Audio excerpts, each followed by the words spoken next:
Yep, we're good to go. Great. Okay, well, we're going to get started here. Good afternoon, everyone. This is Solomon Davila with the CCC Maker statewide initiative. I see there's a couple of attendees joining us here in our weekly webinar series. This is our second series. Last week, we did a little bit of internship program development, and in line with the same vein of thought with your internship development, we're going to have a couple of guests today, Nicole Scholes from the foundation, as well as Rene Montoya, as well as from the foundation. A couple of things to help you orient yourself. There, you should find your interface of the Zoom here. There's a chat box somewhere. Even myself, I have to look for it a little bit. It's not always obvious to me where the chat happens, but there's a as a matter of fact, I need to look for it because I want to monitor it. There it is. If you find a chat, any questions that you may have, please type them into the chat box in there. At the end of the presentation, we'll address the questions. Some of you are joining us via the phone, and I'll read the questions and also open up the line so that people can ask interactive questions. Okay, so we're going to continue on here to the next slide, if I can find myself. Here's a format that we're trying to follow for our weekly webinar. We have a couple of updates with some highlights that we want to take from the field. The feature today is the foundation's process for their Career Catalyst product, as well as having a bit of a discussion towards the end. Hopefully this will be around 30 minutes. We're trying to limit to a brief overview because we know folks are having lunch, folks are having other meetings, and maybe chiming into other things that you may have to do during your day. Okay, so just a couple of brief updates of CCC Maker. We have, once again, an email out to everyone that we have in our contact list regarding Workplace. If you recall, this is our social media platform that allows you to interactively be active with everyone across our initiative. So if you haven't checked out Workplace and that link, jump on there, start using it. It's exactly as Facebook. You can do posts, you can share videos, photos, you can live stream, live broadcast yourself. I'm on it pretty much when I'm on the office here, and if you find me on there, feel free to just ping me and ask any questions related to this. So jump on there. It's for us to communicate with one another, and it's meant to be much more immediate. If there's maybe more pertinent questions, very specific questions, then definitely use email to communicate for that process, especially if there's any sensitive information that needs to be shared. Please contact me through email or even just call me. Congratulations for 18 of the 24 colleges that submitted their quarterly reports on time. For those of you 6 outstanding, I'm sure you'll receive a reminder at some point to make sure that you submit your first quarterly report. At this point, we're going to transition into analyzing some of the information and seeing what sort of assistance we can deploy to the field depending on themes or maybe questions that we're getting from these reports and opportunities that we may have to help in multiple ways. So thank you for those 18 for submitting their quarterly reports on time. Brief update on the contract. We're pretty much wrapped up with the contract itself. You should be receiving the Career Catalyst contract, which is actually through the foundation. Sierra College will be sending that, so that you should be on the lookout for receiving that pretty soon, probably next week, so that you can actually start deploying a lot of the activities that you'll hear in these webinars from last week and this week, and do so in a timely fashion for your students. So be on the lookout for that contract that should be coming up next week from Sierra College. Also want to spend a little bit of time congratulating some of our partners in the CCC Maker initiative here, in particular at Colfax High School up in Sierra College, math and woodshop teacher Jonathan Schwartz. He was one of 3 educators across the nation selected by Harbor Freight Tools to receive a school's prize. So the school received a monetary prize, and so did Jonathan for their efforts in developing new methods of developing trade education in high school. And we wanted to congratulate Jonathan for his great efforts. So good job, Jonathan. And also for the team over in Cabrillo College, Payson and John, they did a presentation at NACE, which is the Community College Entrepreneurship Association. The title was Movers and Makers, Building Ecosystems Beneficial to All Makers and Entrepreneurs. And it was rated as one of the top presentations of the conference. So congratulations to Cabrillo College in taking their efforts of the CCC Maker ethos to all the way to Florida. So congratulations. So we're going to begin with a little bit of career catalyst. I'm going to pass this over to Nicole.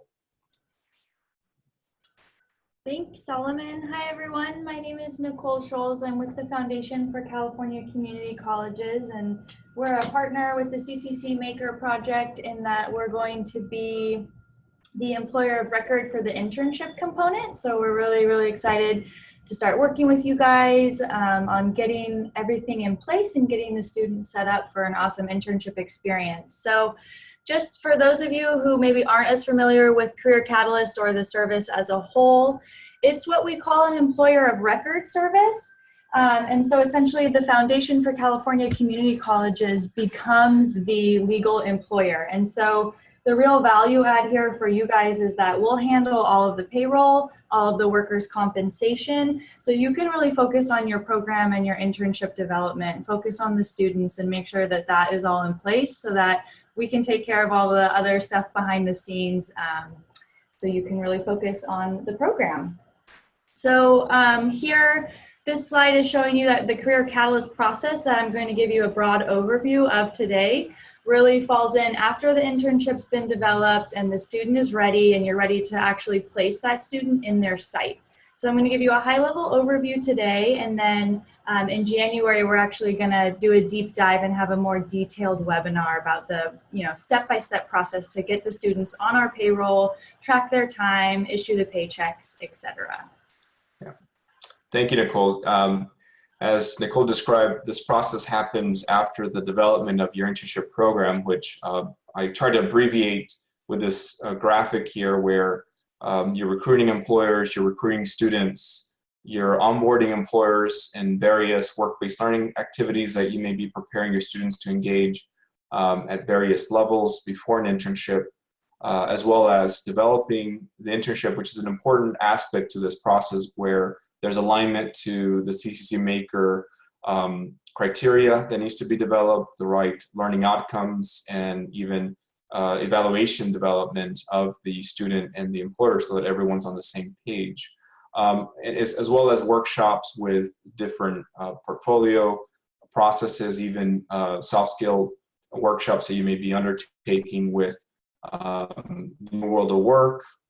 All of that needs to happen as a selection of the student by the employer occurs, and you have the name of the student and you're about to place it, you begin this career catalyst process, as Nicole mentioned. And then, of course, then the assessment and evaluation happens after the internship occurs. So, so just to give everyone a location of where this process undertakes, and a lot of what you see up here is activities that you can be undertaking at the moment.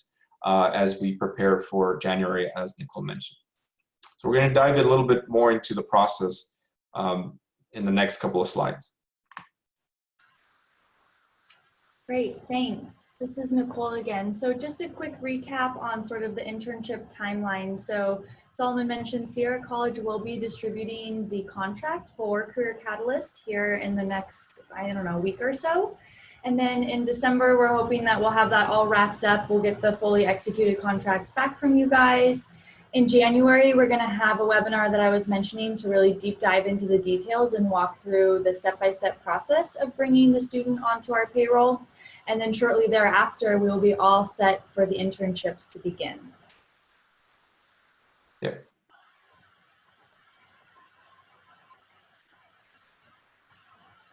So now I'm going to walk through just an overview of sort of what you can expect when onboarding the students. So again, I can't emphasize it enough. We will have a very detailed webinar for you guys. So I don't want you to get caught up on any of the details here. This is meant to just give you an idea of what's coming, and then we will absolutely train you and make sure that all of your questions are answered about the nitty-gritty details in January. But essentially, to start right now, the things here with an asterisk next to them are things that you can begin on now to really be prepared for the internship kickoff in January. So right now you'll begin preparing the students for the internships, start looking at employers, and then really preparing those internships. And then after that, the student will complete our online application. And the idea here is that it's a secure way to collect the personally identifiable information needed for payroll, like date of birth, social security number, and things like that. We don't want that coming over an email or being stored in an insecure document server. So we have an online secure way to collect that. And once that happens, then a representative from each of the colleges will notify the foundation that you have a student that you're ready to bring on payroll. So you can also start identifying who that college representative will be. That will be our sort of main point of contact at each of the colleges. And you'll email us their name, their pay rate, their start date, who will be overseeing their time. So we can talk more about that, but I think in most cases, it'll probably be the college representative or that main point of contact at the college. And then these bottom three here are also really important to start thinking about now. So start thinking about the job description for the student and which of the CCC Maker internship options the student will be participating in. Also start thinking about a worksite agreement. If you're placing the student at the worksite, do you want to have a worksite agreement set up in place? And if so, for both the job description and the worksite agreement, what does the evaluation process look like? How are you making sure that it's a safe workplace? Are you making sure that it's a safe workplace? So start thinking about those things, really get out there, meet with your employers, and evaluate the worksite and make sure that you're comfortable placing the student there. And just a couple of points related to the worksite agreement or job description and evaluation, Nicole. What would be some of the best practices that you've seen as folks develop some of these topics that can be done at this moment? Yeah, good question. So we've found as a best practice for the most successful internships is that there is a worksite agreement in place and that the college does go out and evaluate that worksite. So we'll be providing a worksite evaluation sort of safety checklist as a template for you guys to use should you choose. And that really outlines, like, do they have the correct labor law postings posted, right? There's a lot of legal considerations that go into selecting a work site and setting up an internship site. So we'll be offering that as a template. And then that will also help to inform the job description as well. Correct.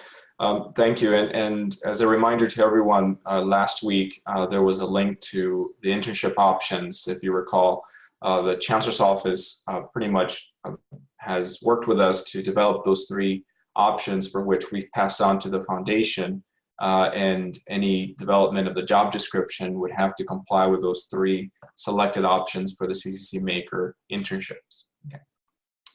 So continuing the process overview here.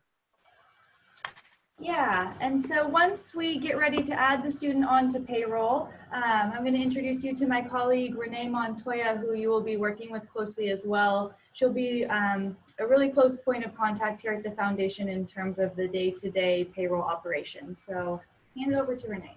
Hi everyone, this is Renee Montoya. So after the foundation adds a student to payroll, the student will complete the new hire paperwork. They can complete it prior to their first day. They can also complete it in office with the representative from the colleges. So basically what they need is the I-9 is done electronically through Paycom, which is very easy, and it walks you through the whole process, so which is great. So there's not that back and forth of electronically sending paperwork and sensitive documents through email. The W-4, notice to employee, policies and procedures manual. They don't have to read that whole, sorry about that. They don't have to read that whole manual. They just have to confirm that they received it.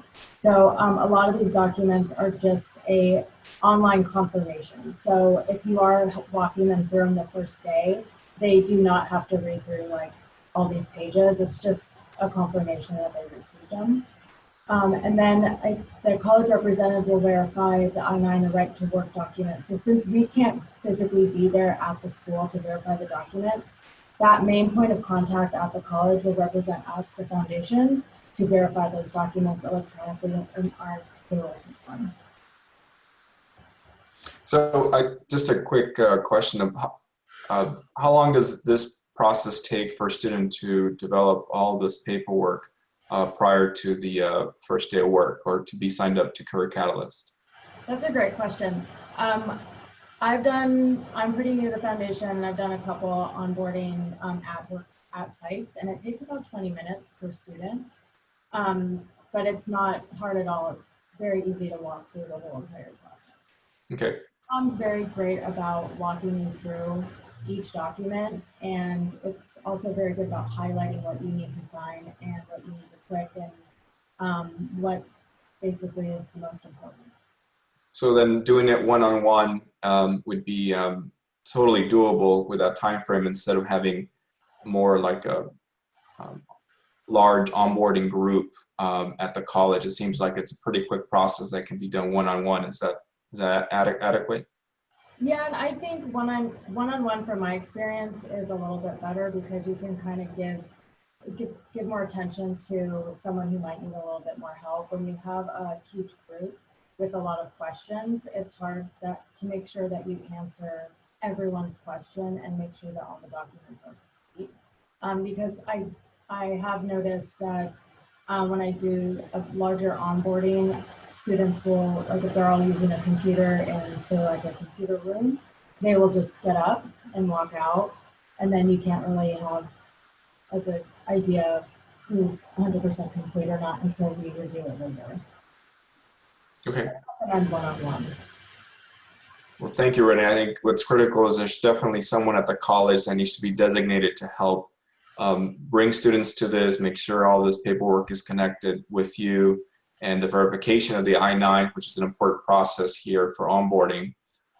So this is even pre the internship itself, which will require a little bit of planning on the college's part to make sure that students understand that they need to undertake this process, as well as someone at the college to verify some of the documents. Right. And if anyone, again, if anyone has any questions prior to the January 1st webinar, feel free to contact me. I'm always happy to help. I'm always there to answer. And I'll have both of your emails at the end of the slide deck as well, so that people can connect if they're watching this webinar. Okay, great. Thank you, Solomon. Okay, and then last couple of steps here. Okay, so what you see on the screen, I'll go over 7, 8, 9, but what you see on the screen is the pay period calendar, and this is basically what I live and breathe by when I oversee Paycom, and it's actually right next to my desk. So this is great because like students can reference this anytime, and it's actually very self-explanatory. So that's the pay period calendar, but 7's, oh, and they're paid bi-weekly, which I don't know if you can see it if it's large enough, but that's what the little hourglass signifies, like when timesheets are due, and then the little money sign shows you when they're going to get paid. So that's every other week or bi-weekly. So students will track their time online in our payroll system, which I think I just interchangeably have been using it throughout this webinar as Paycom. So our payroll system is Paycom. And then the college representative or / main point of contact approves time in Paycom bi-weekly. And again, we'll go through like when those are due. We'll go through all that in January. And again, students are paid bi-weekly, and they'll either receive a paper check or direct deposit. If students have direct deposit, I recommend that. So again, we'll go over that in January. So it seems like what's important is that there's a process that the college representative understands the time that the student is working at this internship, whether they're in contact with someone there at the site, I'm assuming, or would that be accurate? Because the college representative won't be at the employer site, but somehow there's some communication with the employer to the college representative to approve the timeline may have to happen. Yeah. So one of the responsibilities of the college representative would be to work closely with the worksite to make sure that the students are working the correct hours, they're taking their lunches correctly, and making sure that their timesheets are getting put in on time and their time's getting put in on time. So even though that they're paid through an online timekeeping system, it is really easy to put in their time. However, we don't require them to do it daily, but it would be nice if that main point of contact would at least work with the worksite to say, hey, you know, they could do it every week, put in their time. And again, in January, we'll walk through how easy it could be to put in time, like for just the whole week, and then edit it accordingly. Okay, great. No, absolutely. That's I think once they jump onto Career Catalyst, I think folks will have a handle of all the inputs. I think that's the extent of the steps that we'll discuss regarding Career Catalyst. I wanted to open it up to any questions that folks may have. So you can either type in your question in the chat window if you want to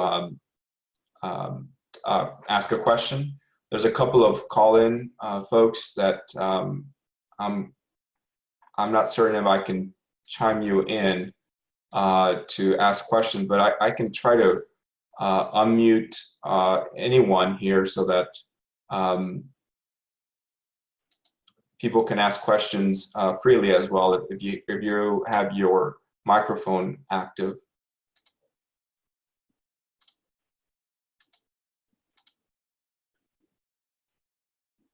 Oh.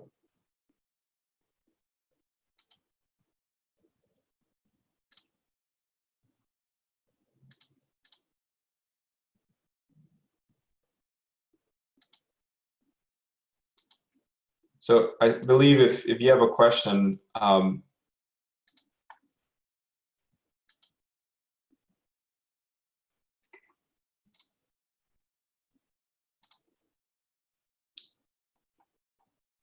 believe if you have a question, you can unmute your setting, your Zoom, and you can actually ask. I'm having some difficulties with some of you. It doesn't allow me to promote you to a panelist, it looks like, because you're using an older version of Zoom, apparently. So I'm not sure what the technical difficulty is there, but some of you, you're actually allowed to talk, so you can unmute your Zoom and be able to ask a question at this time. Solomon, we also have a couple questions on chat, so I'll read one out loud that I think you'll be able to answer. John wrote, he wants to confirm who sent the list of 3 internships options and where he could find a list of those options. Yes, the question was the CCC Maker internship options. There's been a couple of discussions related to those. One was a webinar back in April.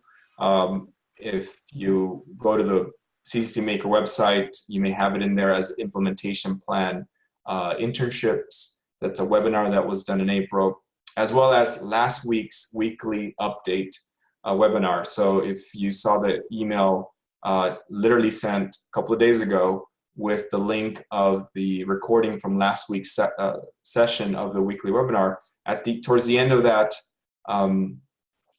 webinar, we discussed those 3 options as well. So there's enough information out there to help you. If not, John, we can also send you an email if you want that as well. Great. Another question was, can you share the worksite evaluation form and information? And I think the answer is absolutely yes. I've sent it to Solomon, so I think he'll be distributing that soon.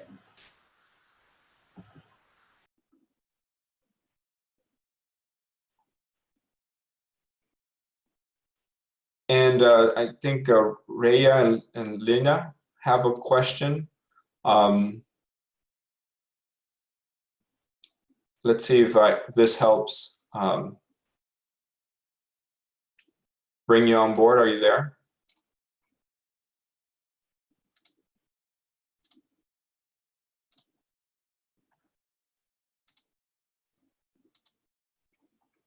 Ray and Lena, do you have a question?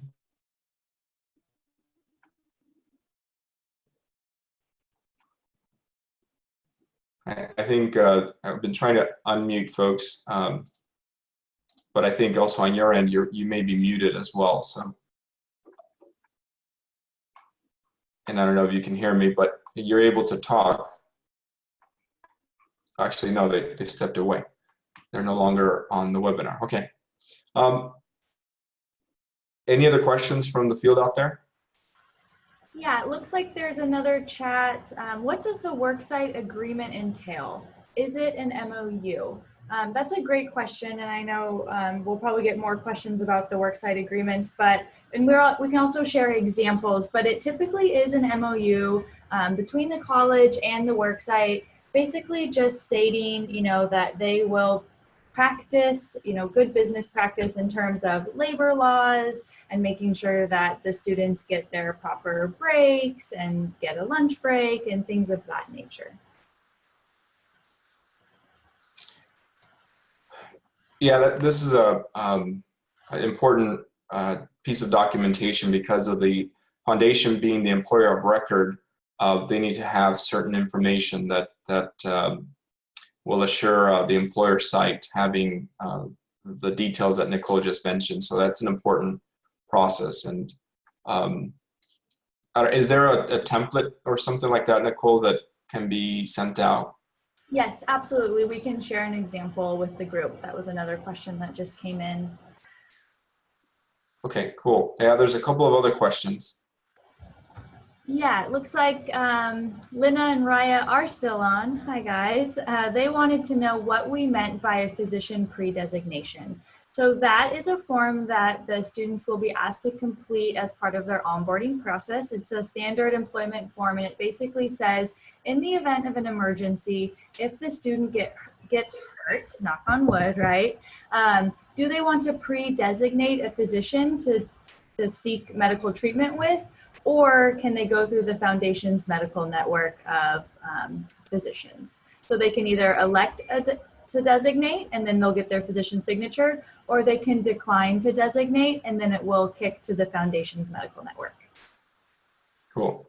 And just as a reminder, you'll get the contract from the foundation from Sierra College next week.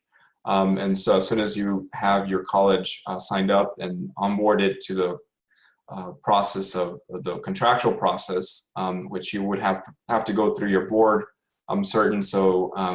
make certain that you at least reserve a spot in your December board packet, if you can by already, to put this contract in there.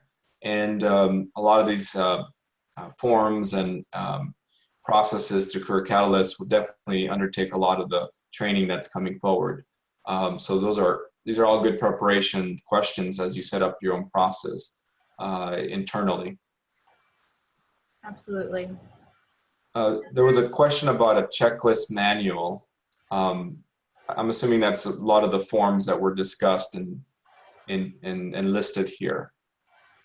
Yeah, so I had talked to Solomon about, even though they do live online in our timekeeping and payroll system, I had talked to Solomon about making them available on your guys's Facebook group. I'm blanking on the name for it right now, but making them available so that you can sort of take a look at them and get prepared and how you want to, help students fill them out.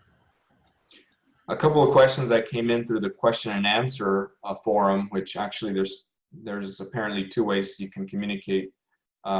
So question and answers. There was a question about how many hours in the internship. And just to remind everyone that the foundation is helping us with 20 hours per student for the paid part of the internship, that your college is being extended a certain number of students. So those that received higher funding will receive a higher number of students colleges that received a lower funding amount will require, of course, a lower number of internship students. So it is 20 hours, although already several of you have asked questions related to how can we extend that for the student, and there's multiple ways of doing that. One way is through using your own college funds to pay the student, and you can either do so through your own HR process if you have that typed with your business processes there where the student can be off campus, which typically requires a lot of risk management protocols, which your college may or may not have, so make certain that that can happen. Or continuing the discussion with the foundation and having your own account with the foundation for payment of the student separate from the Sierra College's funding of CCC Maker.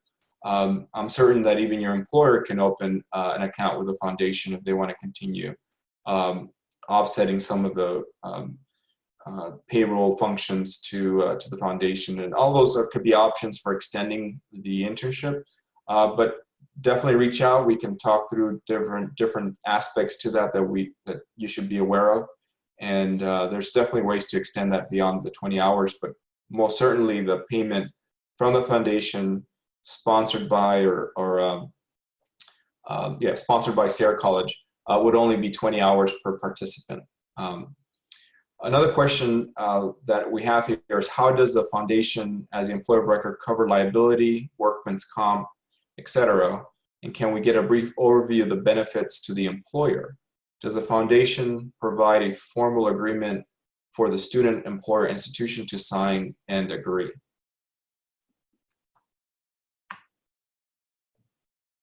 Now, I know for a fact that you'll receive a contract from Sierra College, but essentially it's from the foundation. We're just helping with the logistics of the execution of the paperwork.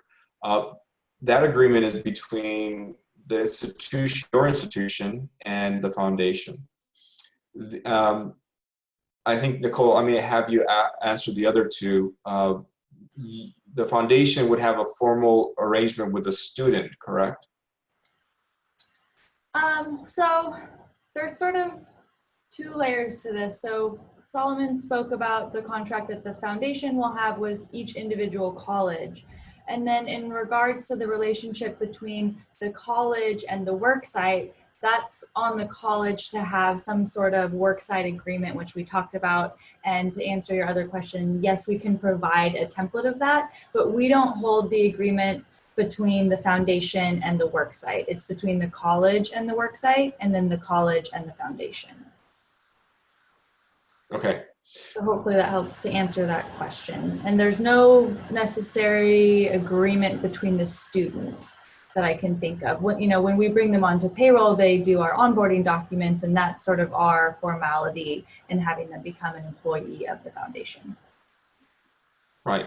And you briefly spoke about this at the beginning where you take care of the workers' compensation and liability by being the employer of record. And I mean, in a sense, that is the benefit to the employer. Is there, and as well as the logistics of paying the student, which sometimes it's an additional process that is also offset from the employer as well as the college. So those are benefits to the employer, but there's no real formal arrangement that you have with the employer, correct? As the foundation, no, but that's where the college's worksite agreement with the employer or worksite would come in. Yeah, that's the worksite agreement that you alluded to. Mm-hmm. Okay, good. Matt, if you have any further questions related to this, I'm sure there'll be a lot of information with details coming through with the contract and the forms that will be released. One last question here that I see. Are the interns required to earn academic credit for their internship through work experience? So this is a bigger question. What we're talking about here is essentially students being employed by the foundation in this case through this process. So it's not a credit-bearing process. Yet, labor law does designate internships to be a certain designated employment, designated part of the labor law for which students either have to be given credit or be paid for an internship. And we're not talking about having folks getting credit. If folks are getting credit for the internship, then that means that they're enrolled in the institution at your college because they're receiving credit.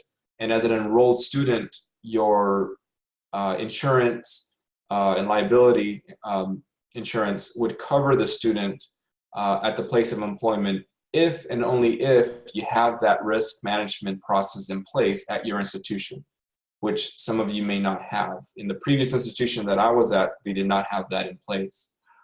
So the risk aversion of having students off campus is a big risk management consideration that you should consider bringing up to your institution to see where they're at with that process. Again, that's for credit, and even for you to pay students, you would have to have something like that in place. So we're not talking about credit, we're not talking about yourselves necessarily having that off-site designation. We're talking about the foundation being the employer on record, having them cover the workers' comp and liability, and essentially in this, I think the worksite agreement would have to be in place for some of that to also occur. So that's an important process here with the employer, but it's not for credit.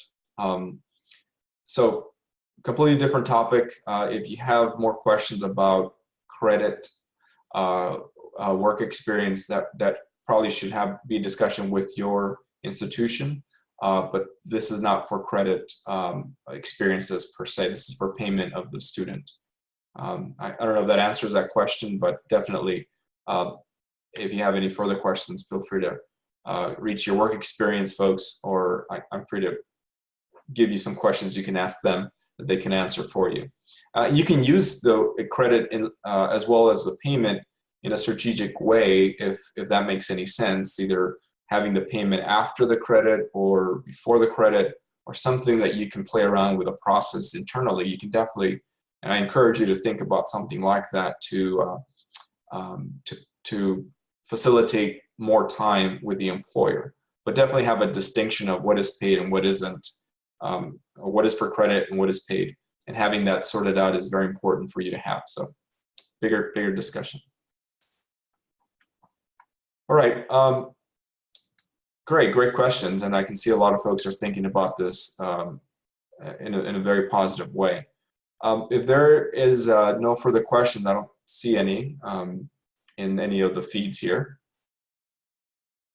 We'll definitely have a couple of follow-ups with this. There's some forums that are coming, and definitely a workshop that folks that are designated at the college that will be undertaking a lot of work with Renee and Nicole at the foundation. Having those folks prepared for the workshops in January is important as well to have. Just as a reminder, for next session, we're going to be doing a bit deeper dive on Kumu mapping. A lot of folks have updated your Kumu maps, and next week we'll talk a little bit more about how you can maintain and augment and include more information in your Kumu mapping process. So that's next week. And lastly,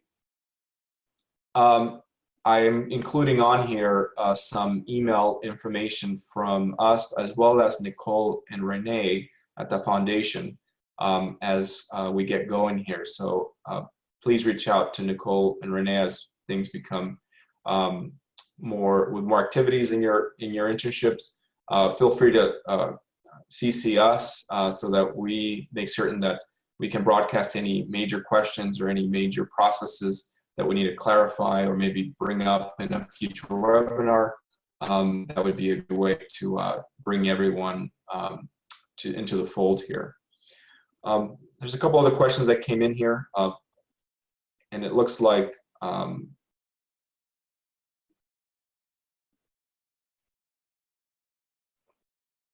let's see, there's a couple of questions here I'll try to answer. Yes, you can ask questions about the foundation with the emails up here. Let's see here, is 20 hours a minimum to qualify as an internship for the sake of this grant? Well, 20 hours is the maximum, or I guess 20 hours is the minimum to qualify for the internship, but 20 hours is also the maximum for it to be paid. So I guess that is, Matt, I think you're correct there. Minimum hours is 20 hours to be counted as an internship, but also payment is max 20 hours. So I think that hopefully is clear. You also have a question, can we offer a single student multiple internships sequentially? I'm not certain what that means. I may need more information about that. You can definitely offer credit internships apart from the 20 hours that are paid. You can definitely do that. We're only counting the 20 hours that are paid by the foundation towards the CCC Maker metric. So make certain you achieve that before anything else, and that would be advisable. But you can definitely do payment for the student from your own college funds as well as credit above and beyond. Yes, there should be ideally a skills and equipment training orientation before the internship. So that's definitely important. And I'm not certain what the question is. You should definitely use your makerspace for that, which is advisable for the training and orientation. And have your employers chime in and towards that preparation. So if that's all positive for you and your process is there to prepare your students for these internships, I highly advise that to be inclusive of your processes, to have employers chime in into what you're developing so that when they select your students for the internships, they're fully prepared and know what to expect. So definitely include that in your process. Okay, everyone. Well, thank you very much for this engagement. I'm going to end the webinar here. Thank you, Nicole. Thank you, Renee, for joining us in this week's webinar. We'll continue the conversation online and encourage everyone to chime in next week for Kubo mapping. Okay. All right. Thanks, everyone. Take care. Bye. Thank you.